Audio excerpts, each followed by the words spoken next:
चिंटू भाई, कैसे हैं आप? चिंटू जी एकदम कैसे बढ़िया। हैं? कैसे हैं निशान जी? आप बहुत बढ़िया। कैसे हैं प्रभु? बहुत बढ़िया भाई। और कहाँ हैं? इस समय भाई मैं हूँ नेपाल में। जस्ट कल ही आया हूँ।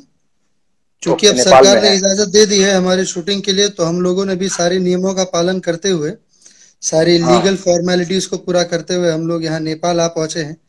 मेरी एक बहुत ही बहुत बढ़िया। खूबसूरत फिल्म की प्लान है, जिसकी शूटिंग के लिए हम लोग यहाँ पर आए हैं। जिस फिल्म का नाम भी मैं बता दूं आप सबको, जिसका जी जी नाम है जी। पिया मिलन चौराहा। एक बहुत ही ओके। देसी लव स्टोरी, बहुत ही खाटी देसी लव स्टोरी के साथ बहुत ये बढ़िया। खूबसूरत तो शुभारंभ हो रहा है। लॉकडाउन लॉकडाउन के बाद जो पहली फिल्म भोजपुरी चालू हो रही है वो है पिया मिलन चौराहा। अब भोजपुरी के जो पहले सितारे शूटिंग चालू कर रहे हैं वो है Pradeep Pandey, Chintu. Thank you so much. Chintu ji, स्वागत है आपका हमारे इस कार्यक्रम में, भोजपुरी की बात निशांत के साथ में। और बहुत इस बहुत कार्यक्रम शुक्रिया। का एक बहुत फॉर्मेट है कि हम लोग ऐसे तो आपको सब लोग जानते हैं जितने भोजपुरी श्रोता हैं, लेकिन मैं जी। आपको अपने नजरिए से आपके बारे में कुछ बोलना चाहूंगा, आपका इंट्रोडक्शन दूंगा। तो बोलता हूँ भाई, बिल्कुल। भोजपुरी फिल्मों के तीसरे दौर में जहां रवि किशन जी के बाद सिर्फ गायकों ने ही बतौर अभिनेता सफलता पाई और मुकाम बनाई, उस दौर में गैर गायक पृष्ठभूमि से अभिनय के दम पर अपनी छाप छोड़ने वाले युवा सुपरस्टार हैं प्रदीप पांडे, चिंटू। टीनेज अभिनेता के रूप में दीवाना, देवरा बड़ा सतावेला जैसे जुबली हिट फिल्म देने वाले चिंटू का बतौर सोलो नायक जीना तेरी गली से भोजपुरी इंडस्ट्री में पदार्पण हुआ। फिल्म बहुत बड़ी हिट हुई और फिल्म ने अब उसके सामने प्रदर्शित हुई कई बड़ी फिल्मों को पटखनी दे दी। और इस फिल्म के बाद चिंटू एक बहुत बड़ा नाम हो गए। उसके बाद चिंटू ने देवला भल दीवाना, नगीना, दुल्हन चाहे पाकिस्तान से सहित कई सुपरहिट फिल्में दी और भोजपुरी के इस दौर के सुपरस्टार्स में से एक है। चिंटू को लोग स्टाइलिश स्टार भी बोलते हैं और युवाओं की पहली पसंद है। तो शुरुआत करते हैं चिंटू जी आज से आपका बातचीत, और स्वागत है आपका हमारे इस सेशन में।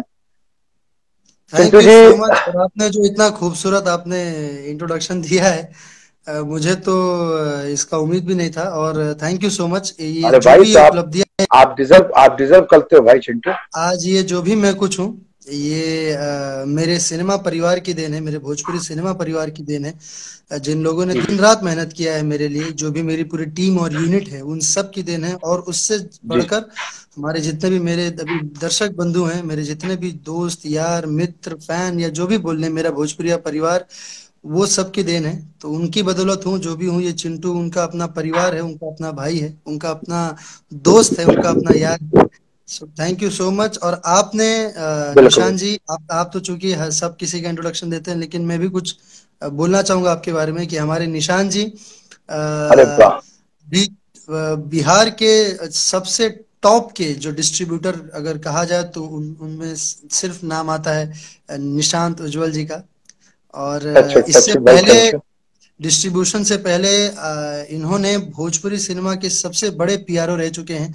इन्होंने हमेशा भोजपुरी भाषा को, भोजपुरी सिनेमा को हमेशा इन्होंने दर्शकों तक किसी भी हाल में, किसी भी रूप में बहुत ही खूबसूरती से पहुंचाने का इन्होंने जिम्मा उठाया है। जब ये पीआरओ थे, तो हम सब की बातें, हम सब की सिनेमा की बातें और हम सब की अपनी बातें, जो हमको दर्शकों से बात हमको जो बतानी होती थी, वो हमारी जबान, हमारी आवाज, हमारे सब कुछ निशान जी थे।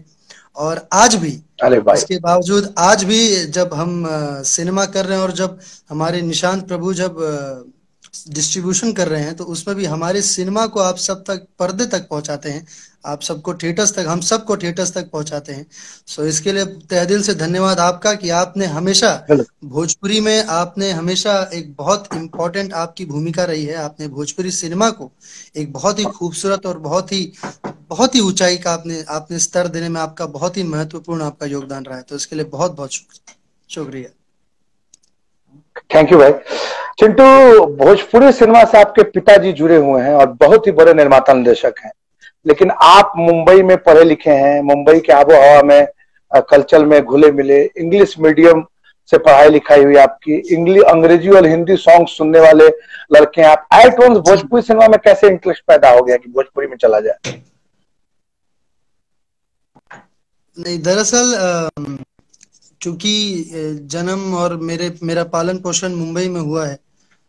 और हम्म। लेकिन जो पारिवारिक जो संस्कार थे, जो पारिवारिक माहौल था, वो पूरी तरह हम्म। हमारा गांव की तरह, और वो कल्चर को मेंटेन करते हुए मेरे दादाजी जो हैं वो डॉक्टर रहे हैं, हम्म। और उन्होंने वो संस्कार, वो कल्चर वो मेंटेन रखा है हमारे घर में, और उसे आगे बढ़ाया मेरे पिताजी ने, सभी ने। तो वो सब लोग, वो जो माहौल था मेरे घर में वो बहुत ही खूबसूरत था। चूंकि मेरे पिताजी इस फील्ड से, इस क्षेत्र से जुड़े हुए थे, और उन्होंने बहुत बेहतरीन और अच्छी अच्छी फिल्में बनाई, और ईश्वर ने ये मौका दिया। अगर मैं सच बताऊं तो पहले ऐसा कोई बहुत खास इरादा नहीं था, ही बनना है, एक्टर ही बनना है या जी। यही करना है, लेकिन ईश्वर खा। और फिर मैं भी इस ईश्वर के दिखाए हुए इस रास्ते पे चल पड़ा कि चलो शायद यही हमारा फ्यूचर है, और इसी, अगर लोगों ने इतना प्यार दिया है, लोग इतना चाह रहे हैं, फिर तो मुझे यही करना चाहिए। और भोजपुरी सिनेमा बिल्कुल। आज सबके दिलो जबान पर है, सबको सर चढ़ के बोल रहा है, जिसकी मैं भी परिकल्पना करता हूँ कि जब मैं 10 साल पहले, हम जब छोटा था मैं, और भोजपुरी सिनेमा का जब उस समय का जब मैं स्तर देखता था और आज के समय का, तो आज देश विदेश में बहुत ज्यादा और ज्यादा फैलाव हो चुका है, भोजपुरी का स्तर और बढ़िया हो चुका है और बढ़ गया है। तो ये अच्छा लगता है, ये मेरी दिली ख्वाहिश भी है कि हम लोग और जितना हो सके उतना हम लोग भोजपुरी को और सबके सर चढ़ के बोले। बिल्कुल बिल्कुल चिंटू। मतलब आपको भले आपकी पढ़ाई लिखाई जैसे भी हुई अंग्रेजी मीडियम से हुई, आप मुंबई में रहे, लेकिन भोजपुरी और भोजपुरी संस्कृति आपके दिलों में हमेशा से थी, और इसीलिए आप भोजपुरी फिल्मों में आ गए। बिल्कुल, क्योंकि हम लोग हमेशा गांव आते आते थे, हम लोग हमेशा गर्मियों की छुट्टी में वैकेशंस में गांव आते ही थे, क्योंकि वो मेरी मेरी पहली जिद होती थी कि हम लोग वहां जाएंगे, क्योंकि वो एक अलग ही फीलिंग होता है। वो मैं छोटा, मुझे अभी भी याद है कि जब मैं छोटा बहुत जिद करता था कि कब, और मैं ये इंतजार करता था कि कब मेरा एग्जाम खत्म हो और मैं गाँव भागूं। एग्जाम का डेट जैसे ही फाइनल होता था, हम तुरंत टिकट बुक करा देते थे घर पे सब लोग, और एग्जाम खत्म होते ही हम सब लोग सीधा गांव की तरफ भागते थे। बिल्कुल बिल्कुल चिंटू जी, आजकल नेपोटिज्म की बहुत चर्चा हो रही है। आप खुद ही फिल्मी पृष्ठभूमि से हैं, आपके पिताजी राजकुमार पांडे जी भोजपुरी सिनेमा के जाने माने निर्माता निर्देशक हैं, और फिल्मों में आपको आपके पिताजी ने ही लॉन्च किया है। तो आपको नेपोटिज्म के बारे में आपकी क्या राय है? क्या फिल्म उद्योग या भोजपुरी फिल्म उद्योग में भाई भतीजावाद है? अम चिंटू जी। देखिए, इस बारे में अगर मैं बोलना चाहूँ तो इस बारे में तो मैं यही बोलूंगा प्रभु, कि हर पिता या हर माता पिता जो भी हो, वो चाहता है कि जिस फील्ड में पिता हो उसमें बच्चा है। अगर उस फील्ड में उस शख्स का अगर बहुत बड़ा नाम है या वो बहुत अच्छा कर रहा है, तो हर कोई चाहता है कि उसका बच्चा है। ये सिर्फ मेरे पिता की बात नहीं है, हर किसी की बात है। कि अमिताभ बच्चन साहब इतने लीजेंडरी एक्टर, वो भी हमारे इलाहाबाद से ही हैं, यूपी से ही हैं। प्रयागराज, अब तो प्रयागराज नाम हो गया, प्रयागराज से हैं, तो क्या उन्होंने नहीं चाहा कि अभिषेक जी बच्चन जी आए? जी। तो सभी लोग चाहते हैं कि अब हमारे घर परिवार का कोई भी बच्चा है। अब इसके अलावा अगर जो एक, जैसे हम कई बार, अब सिनेमा में लोगों ने नेपोटिज्म का टैग दे दिया, लेकिन आप अगर कई आप स्पेशली गुजराती मारवाड़ी ऐसे कहीं जाएंगे, तो वो लोग अक्सर ये चाहते हैं कि मेरा जो खानदानी बिजनेस है वो आगे फॉरवर्ड हो, और वो मेरा समाज, ज्यादातर अक्सर। तो ये कोई बहुत लगते रहे हैं कि पिता की वजह से जो भी हूं मैं, तो ये मैं खुद उस बात को मानता हूं कि अगर मेरे पिता नहीं होते तो शायद मैं इस जगह पर नहीं भी होता। ये बात पूरी हद तक बहुत सच्चाई है, इसमें मैं बिल्कुल इस बात को नहीं नकारूंगा, और इसमें कोई दो राय नहीं है। क्योंकि और मैं, लेकिन मैं ये भी बोलना चाहूंगा कि जो लोग अगर इस बात को कोई अन्यथा लेते हैं, तो मैं उन्हें बोलना चाहूंगा कि उसके लिए आपको उतना भाग लेकर पैदा होना होगा। मेरे पिता ने बहुत मेहनत की है, मेरे पिता के पिता नहीं थे इस इंडस्ट्री में, तो मेरे पिताजी ने बहुत मेहनत की है, और उसके बावजूद भी जब मेरे पिताजी ने मुझे लॉन्च किया था, तो जो सामने परफॉर्म करा था वो मैं, पिता के पीछे वो कैमरा रोलिंग एक्शन ही कर रहे थे, लेकिन आगे जो कैमरे के आगे जो काम करा था वो मैं कर रहा था। लोगों को जो पसंद आया, मेरे पिताजी ने हर बारीकियां सिखाई, हर काम सिखाया। पिता अपने बच्चे को सिखाता है। अगर आप आपकी कल को आपकी जब शादी होगी और आपका जब सुपुत्र जन्म लेगा, तो आप भी ये चाहेंगे कि आप अपने फील्ड की आप चीजें उनको समझाएं, आप उनको बताएं, आप उनको सिखाएं। बिल्कुल बिल्कुल या भाई, तो मैं तो को खुद ही जाना अपने चाहें, पिताजी का व्यवसाय, डिस्ट्रीब्यूशन मेरे पिताजी का व्यवसाय है, उसको आपके मैंने आगे पिताजी का बढ़ाया है। देखिए तो बिल्कुल आपने उसको चाहते हैं। कंटिन्यू किया।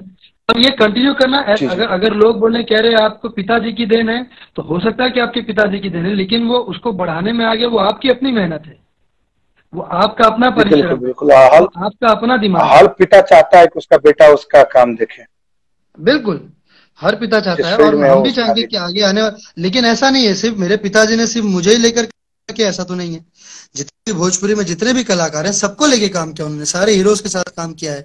मेरे लॉन्च होने के बाद भी उन्होंने बाकी हीरोज के साथ काम किया है, उन्होंने बाकी लोगों के साथ उन्होंने फिल्में की है। तो ऐसा तो नहीं है कि सिर्फ उन्होंने मेरे साथ ही किया है, बल्कि अभी हमने पांचाली बनाई है, और उसमें मैं बिल्कुल नहीं हूँ। उसमें सिर्फ मैंने एक स्पेशल अपीयरेंस किया है, चूंकि मेरे होम प्रोडक्शन की फिल्म है, मेरे पिताजी की, मेरी अपनी बैनर की फिल्म है, साईदीप फिल्म्स की फिल्म है वो। तो मैंने उसमें एक स्पेशल अपीयरेंस किया है। उसमें बाकी बाकी कलाकार हैं हमारे, उसमें प्रमोद प्रेमी यादव भाई हैं, उसमें रवि यादव भाई हैं, हाँ एक नए नए लड़के हैं रवि यादव भाई, उनको रवि यादव को मौका दिया गया है। उधारी बाबू हैं, मनोज टाइगर जी हैं, रंजीत यादव करके एक लड़का है हमारा, रंजीत यादव को मौका दिया गया है। तो कई लोगों को मौका दिया गया है। तो इसमें अगर हम नेपोटिज्म की बात करें, या हम जाति, कुछ लोग जातिवाद को भी लाते हैं, तो ये सबसे अब हमको, मैं एक और बात, ये आपने बहुत अच्छी बात बताई, सवाल पूछा है कि भोजपुरी को, भोजपुरी ही नहीं बल्कि जो हमारा इस वक्त हमारा देश जिस चीज से गुजर रहा है, उसी सेम मानसिकता से हमारा भोजपुरी भी गुजर रहा है। जब तक हम लोग ये जात पात इन सब चीजों से ऊपर उठकर नहीं आएंगे, और हम लोग उन चीजों से हटकर, उन चीजों के अलावा हम लोग कुछ नहीं सोचेंगे, हम लोग कुछ नया काम नहीं करेंगे, कुछ बेहतर करने का प्रयास नहीं करेंगे हमारे अपने पूरे भोजपुरी भाषा के लिए, तब तक ये चीजें यूं ही चलता रहेगा, और हम लोग इसी बातों में हम लोग घिरे बिल्कुल रहेंगे। बिल्कुल।